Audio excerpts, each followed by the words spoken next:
இன்னைக்கு ஏப்ரல் 10, 2026. உலகமே America Iran போரை கண்டு நடுங்கிக்கிட்டு இருக்கு. ஆனா இந்த தருணத்துல நம்ம இலங்கையோட அம்பாந்தோட்டை மற்றும் கொழும்பு துறைமுகங்கள்ல ஒரு மிகப்பெரிய மாற்றம் நடந்துட்டு இருக்கு. ஈரானிய போர் காரணமா கப்பல்கள் எல்லாம் மாற்றுப்பாதையை தேடும்போது இலங்கை இப்ப உலகத்தோட முக்கிய லாஜிஸ்டிக்ஸ் ஹப்பா மாறிட்டு இருக்கு. இது ஒரு பக்கம் இலங்கைக்கு டாலர் வருமானத்தை கொடுக்கும்னு சொன்னாலும் இன்னொரு பக்கம் கச்சா எண்ணெய் விலை உயர்வு நம்ம எல்லாரையும் பயமுறுத்துது.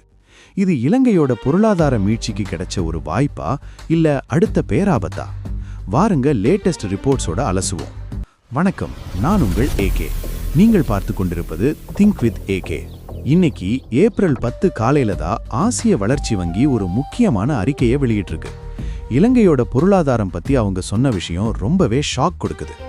வளைகுட போர்ல நடக்கிற ஒவ்வொரு அடியும் நம்ம வீட்டில் இருக்கிற பெட்ரோல் விலையையும் கரண்ட் கட்டணத்தையும் எப்படி மாத்த போகுதுன்னு பார்க்க போறோம். வாங்க டீப்பா பேசலாம். கடந்த ஏப்ரல் 6ஆம் தேதியிலிருந்து மத்திய மேற்கு நாடுகளுக்கு செல்ல வேண்டிய கப்பல்கள் அங்கிருக்கும் பாதுகாப்பு அச்சுறுத்தல் காரணமாக இலங்கையை நோக்கி திரும்பியுள்ளன. இதனால அம்பாந்தோட்டை சர்வதேச துறைமுகம் தனது கண்டெய்னர் கையாளும் திறனை 30% அதிகரித்துள்ளது.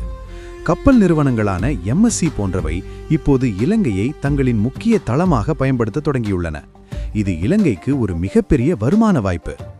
நேற்று, அதாவது ஏப்ரல் 9 தான் IMF இலங்கையுடன் 5வது மற்றும் 6வது மதிப்பாய்வுகளை முடித்து $700 மில்லியன் நிதியை விடுவிக்க ஒப்புதல் அளித்துள்ளது.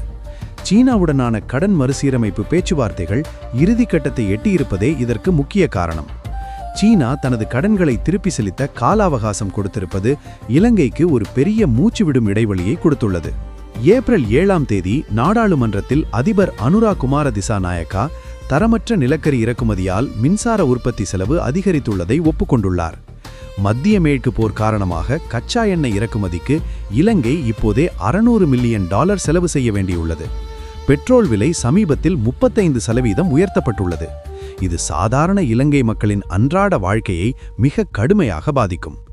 சுருக்கமா சொன்னா, இலங்கை இப்போ ஒரு கத்தி மேல நடக்கிற நிலைமையில தான் இருக்கு.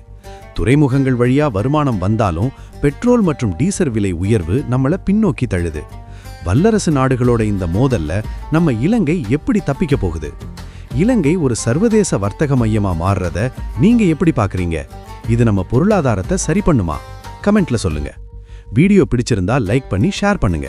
நம்ம திங்க் வித் ஏகே சேனலுக்கு சப்ஸ்கிரைப் பண்ண மறக்காதீங்க. அடுத்த ஒரு முக்கியமான அப்டேட்ல உங்களை சந்திக்கிறேன். நன்றி.